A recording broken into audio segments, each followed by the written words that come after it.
I'm going to show you the fastest and best ways to level armoring in New World. Also how armoring works and how to control gear score rolls, so on and so forth.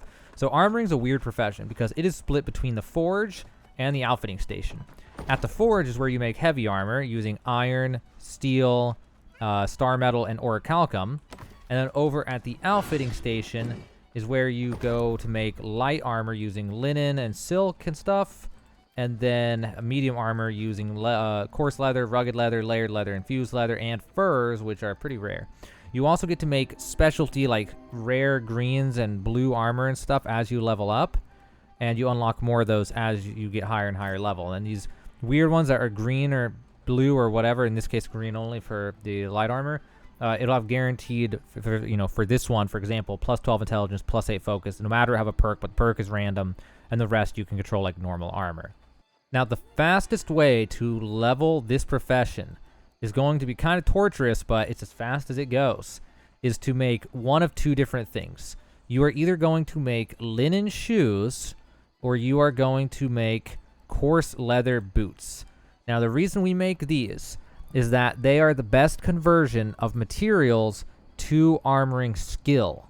You're going to make so many of these that you're just going to have to salvage them when you are done. You can't actually sell these on the market. There's no way you're going to sell 5,000, linen boots, gear score 250 or something. So you just make them, you disassemble them. It feels bad, but if you want to level, that's how it's got to go. You can either gather the materials yourself. If you're in a company, you can try to people donate materials to you. If you're good at making money, you can just buy materials. I personally like to just do a mix of all three. I'm the crafter for my company, so people give me things. Sometimes I just go out and get them myself just for fun. And sometimes I buy things if I see good deals. Now, armoring takes a really long time to level, so it's a big commitment.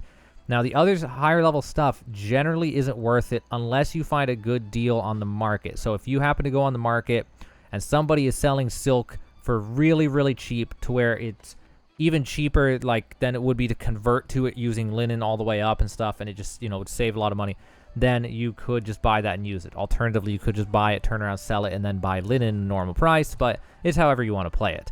Generally, though, you're going to be stuck with the boring old linen shoes and coarse leather boots.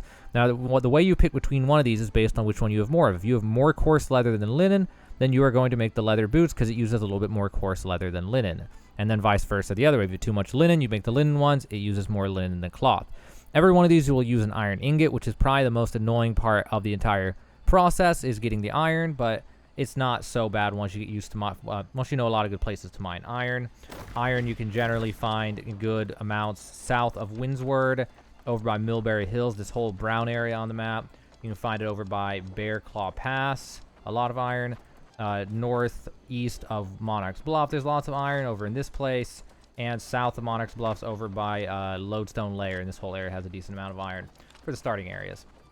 Later on, when you make better gear, when you're actually making the gear, if you're making it for your company or if you're just making it for yourself, you'll use higher level materials. In the case of this stuff, it all scales up from linen. So you'll just use linen to make sateen, plus crossweave plus silk and silk threads. Silk threads you can find here and there all over the place, but you will find a lot of silkweed all up and down this river, I'm pretty sure, somewhere up through here.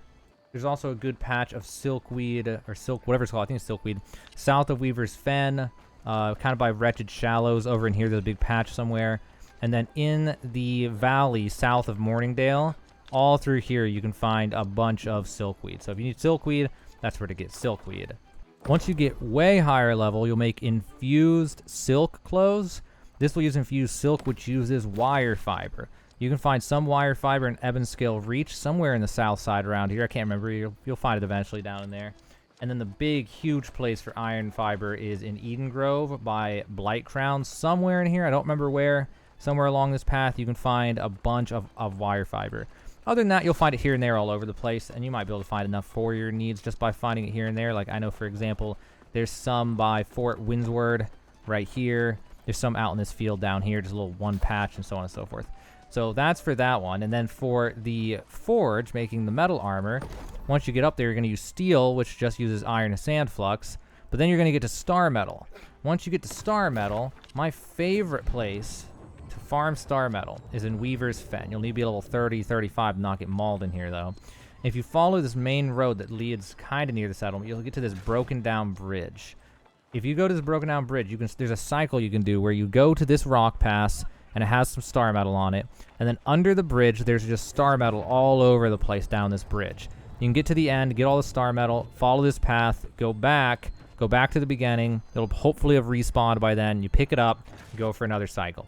You do that until you're done getting star metal. You get as much star metal as you need. You'll use star metal ore and steel ingots in order to make star metal ingots. Some other good places to farm star metal are east of, I can't remember the name, Brightwood. Over in these mountains, there's some. A great place is in Great Cleave, all up and down these mountains by the outpost. You'll also find a bunch in Morningdale. I think there was some north of Morningdale. It's all up in the mountains through here. I think there's some over there. It's a mountainous place, and those mountains have a decent amount of star metal, so that's a fun place to explore. Also, Fang Snap's Den over here in Restless Shore has a decent amount of star metals hanging around on those mountains. So that'll get you started on star metal. Those are some good places for that. Once you get way higher level, though, you'll be moving on to ore calcum. For this, you'll need ore calcum ore, and then combine that with star metal, I'm pretty sure, in order to make ore calcum ingots. Now, there's ore calcum all over the place here and there, but the best places to farm it, I think it was right here, to the, the east of Windsward, over in Reekwater. There's some there. You can find some inside of the boat in Fort Damnation. There's this big boat, and you can find it inside of there. You can also find it north of Weaver's Send Fort, in this mountain pass that's technically in Eden Grove. You'll find a bunch of orichalcum there. You'll find orichalcum on the island in Ebonscale Reach way over here, this weird like peninsula island thing, whatever. You'll also find orichalcum over by Great Cleave, by the western outpost, Cleaves Point Outpost. All through here, there's a little bit. But the big places for orichalcum are Mountain Home Outpost. You go up to this place right here, and there's an insane amount. You also go up to this city-like place, and there's a crap ton in there. So that's where you'll get your orichalcum for this, or you'll just buy it on the market, however you want to do it. Now, as for armorsmithing, it has the same kind of principles as the light armor, where you get down here, and then it has some of these things where it's a guaranteed green, and you can make it better than a green by adding Azoth, or just with random rolls, but it'll always have 20 Constitution, or this one will always have, I don't know, that's not armor. It'll always have 20 Constitution for that one too, actually. This whole set is 20 Constitution, but you get the idea. Same kind of thing for that. Now, if you're not familiar with crafting in general, then you'll want to know how this works. So let's go to iron, for example. So everything you craft has a primary material. That primary material has to be that exact thing. In this case, it's iron ingots. We can't swap out iron ingots with Fey iron. Sometimes there's an alternative option, but it has to be something similar. The game has certain ones that'll let you cross over, but it won't let me put star metal here. I can't use star metal in place of iron. I can't use steel in place of iron. I have to use iron or apparently Fey iron. Those are my only options for this one. And same thing if I go to steel, I can use steel or I can use void metal, but I can't use the Fey iron or the iron or any of the other ones. I can't use star metal. And so that one's always the same. These other ones, you can turn it down or up. And what turning it down or up is you can use rare materials or you can use common materials. And what this does is it increases the average gear score that you'll roll. So if I make steel plate boots, if I made 10 of these, each one's going to have a different gear score. First one maybe 315, second one maybe 370, the third one maybe 345, next one maybe 375. It's always going to go between these two values that you see on this bar. And when you change the material, you'll see it goes from 310 to 375. But if I use shift hide, 325 to 380. Now, if I use sateen, or maybe phase fiber would be better, I don't know. Phase fiber, it goes to 335 to 385. So you can do that to boost the gear score of whatever you're making. This gear score is also primarily affected by your armoring skill. The higher your armoring skill, the higher the average will be, regardless of what materials you're using. So you can combine those features in order to increase the gear score. There are also certain pieces of equipment, like amulets, that can have an enchantment to increase this. There's also food that can increase this. That gives you a temporary buff when you're making armoring. Also, you notice these two tabs over here. So the perk, you notice here I can make, for steel boots, for example, it comes with potentially an attribute, a perk, and a gem slot. But if I use one of these, a crafting mod, I can guarantee one of those. If I use a stat one, like this one, which gets focus, then the attribute is guaranteed. if I use one that has a special ability, then the perk is guaranteed. And what I can do about the Azoth here is I can use Azoth in order to guarantee the chance for the other two things. If you use a crafting mod, though, it'll save you 15 Azoth because one of those slots is already guaranteed. You'll see I'm using 30, but if I remove this, and now if I want all three of those to be guaranteed, I'll use 45. Now these will be completely random. You can only control one at a time using crafting mods. If I want Constitution, the other things are going to be random. If I want ability, I can have that ability, but the other two are going to be random. So if you want the exact set that you want, you're going to have to make a lot of these before you finally get exactly what you're looking for. Finally, don't forget that what you're crafting can only be crafted if you have the appropriate forge tier.